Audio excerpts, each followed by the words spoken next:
ઓરો બાપરે હલ્ક અને સ્પાઈડરમેન બે લડી રહ્યો છે. બાપરે બાપ. અને કેપ્ટન અમેરિકા પણ આવી ગયો. મારી રહ્યો છે ભાઈ બધા મળીને સ્પાઈડરમેન ઈશુમ ઈશુમ ઈશુમ બે મારી રહ્યો છે. અરે હલ્ક અને ફ્રેન્ડ બની ગયા છે બે જણા. અને સ્પાઈડરમેનને ઘણો મારી રહ્યા છે. ઉઠાવીને ફેંકી રહ્યા છે સ્પાઈડરમેનને.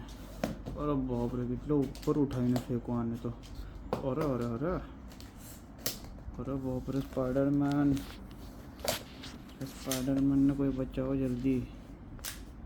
અરે બાપરે સ્પાઈડરમેનને કોઈ બચાવો. સ્પાઈડરમેનને કોઈ નથી બચાવવા આવી રહ્યો. અને કેપ્ટન અમેરિકા મારી રહ્યો છે. અને હવે હલ્ક એના ઉપર બેઠી ગયો છે. અને હવે એને ઉઠાવીને ફેંકી દીધો છે. સ્પાઈડરમેનની હડ્ડી પસલી તોડી નાખી છે આ બે જણે મળીને. અને હવે ખતમ. Finish fight. એ તૂટી જશે. ફિનિશ થઈ ગઈ ફાઇટ. મેં બંધ કરું.